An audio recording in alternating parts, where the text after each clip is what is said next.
Today marks the beginning of something long overdue. Today we open the hearings of our independent rape gang inquiry. 2 full weeks of evidence, testimony and scrutiny. 2 weeks in which survivors will finally be heard. Back in March 2025, almost 1 year ago, I looked at the broken promises from politicians, and I thought that something had to finally be done. I wanted action, not words. So we launched a fundraiser which would go on to become the biggest political crowdfunder in British history. To everyone who donated, I want to personally thank you. Without your support, this would not be possible. I understand the depth of feeling on this issue, and I am humbled that you placed your faith in us. We will not let you down. This inquiry is about action. We've gathered evidence, we will now listen, and we will then act. Private prosecutions are our ultimate aim. Justice is our ultimate aim. Justice for the girls who were abused. Justice for the families who were ignored.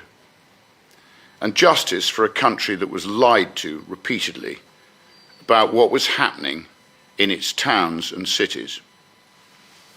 We will identify targets for private prosecutions and pursue those individuals through the courts. We will not just talk, we will act. For decades, organised grooming and rape gangs operated in plain sight.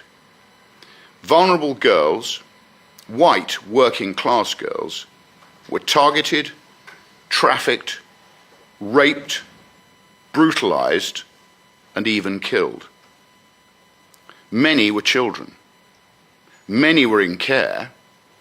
Many had already been failed by the state before the abuse even began. We must be honest about who has been responsible.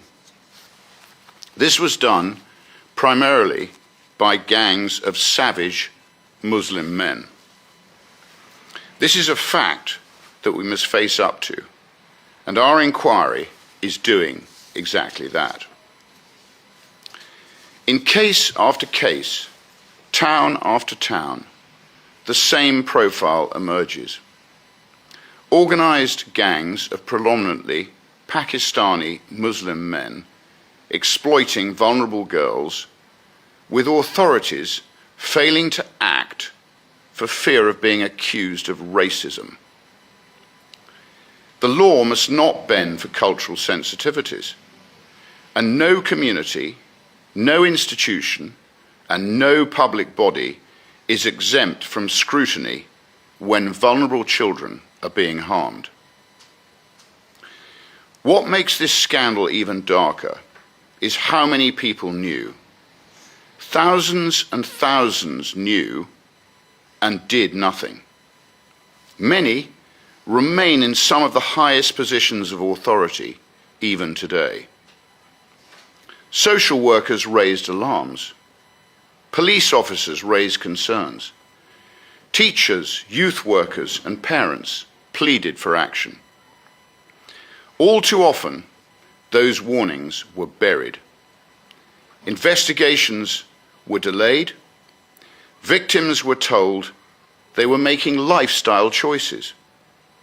Offenders were left free to continue abusing, while the system protected itself for fear of undermining this sick, multicultural experiment that has been forced on Britain.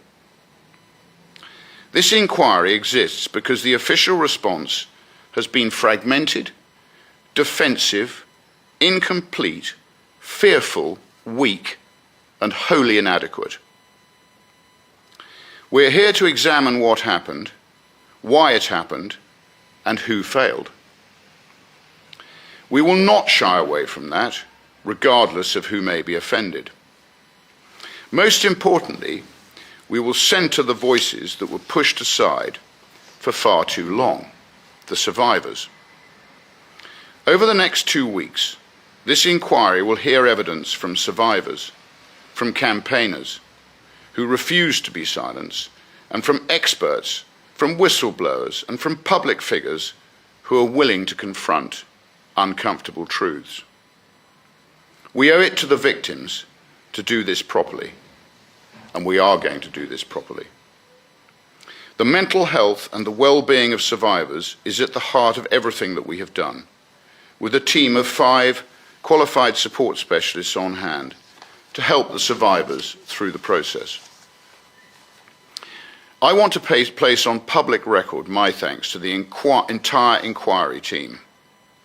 I understand how much effort has gone into getting us this far, and it is sincerely appreciated.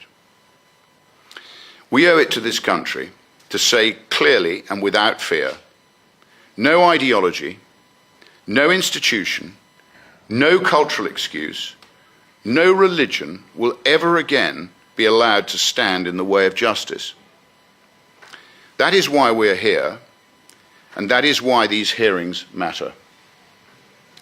And that is why this inquiry will not look the other way, as has happened for so very long, by so very many. Thank you.